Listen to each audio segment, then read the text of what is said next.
So what did I learn about the lineup of questions that were asked? I think a mixture of my own questions and then a mixture of other people's questions too. Um, I think I started to reflect back about how the personal is political and how the personal is political. Um, because in my mind I was thinking, okay, here are the political questions that folks would like to ask Nyan, and then let's add in some personal questions too. So I think when you started telling your story in more depth about your childhood and your love life to your career, um, and then also your personal passions and seeing the way outside of this project, seeing the way you interact with people, on even on a very minuscule level in terms of running into somebody like a Vietnamese community member in the Bronx on our way to the train station. It just reminded me how the personal is political and there's really no distinction.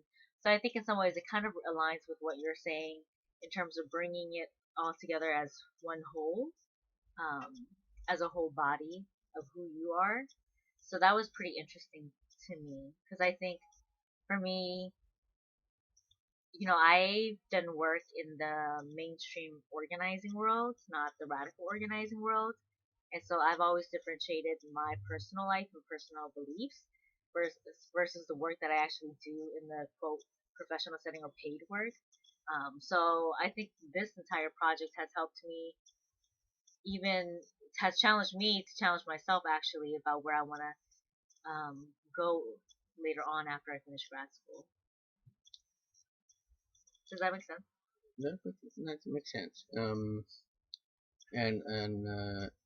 how did you come up with a series of monthly questions? Well, how did you come up with that idea? That's interesting. So we talked about this before summertime when Hmm. we um were taking the bus together, I think. I don't know if it was your birthday or Rose' birthday we're celebrating. But I felt like, one of the reasons why I moved back here too is actually to be closer to you and Merle. Ironically, even though I know we don't spend as much time together.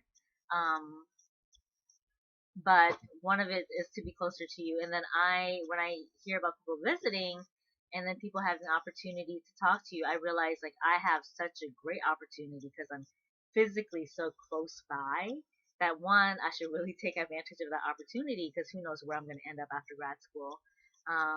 And then two, I don't think it's just an opportunity to interact with you just for myself, and it shouldn't be that way. But it's for everybody else too who can't be in my shoes at this moment, or during these past 2 years. And so that's the thought of like, okay, so how do we get other folks involved in this too? Just because they're not physically present doesn't mean that they don't have any questions for you. So I think over the years too, the relationship between you and other people have really strengthened. But there are always continuous questions about your life, right? So that's where I put out an email to different folks from the Vietnamese progressive world in the U.S. and asked if they have any questions that they would like to ask you.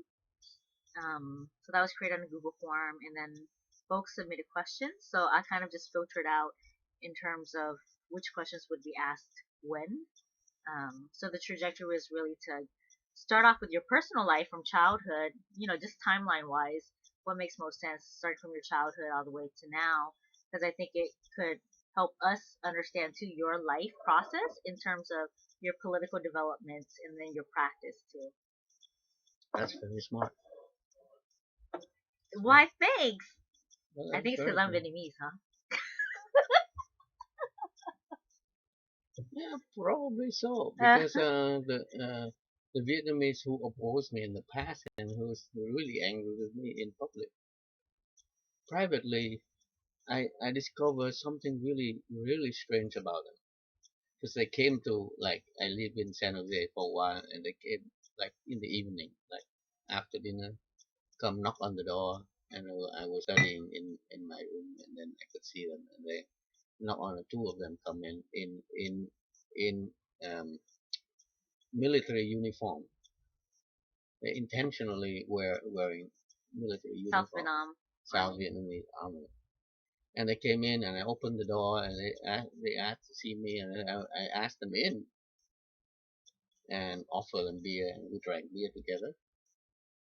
And then at the end, they say they really admire me because uh, they don't. I don't think them as a threat, and I'm not scared of talking to them and sit down and drink beer and talk about everything. You know, that is really strange. Number two is when the immigration was looking for me Here? in San Jose, same area. What year was this? 70, 72, 71, 72, 73, something like that. And I was living actually 2 doors away, and they were looking for me when I was like 4 years ago when I lived in that apartment. They knocked on the door and they said they are FBI. They were looking for me, and a Vietnamese came out who was really hate me in public. Mm-hmm. He's really didn't like communists in public, opposing the war and ruining the South Did he Vietnamese have and an things like army that. suit on too? No, no, he is a student, and he was young, and he opened the door, and two guys, two FBI agents, and two Vietnamese students, and one guy answered, and they asked me to know where I am right now, and he said no, and his friend come out with a trying to point to me in the picture of the agent show them, and the other guy grabbed his finger and pulled it away, and so they didn't find me. Actually, I heard about that, and I went with my lawyer to come to see the immigration, and then you know that surprised me because normally he was really didn't like me because of what I say about the U.S. and South Vietnam. But then on that, he's just like, then he didn't care. He was like trying to protect me somehow. I was surprised. So yeah, you can stop.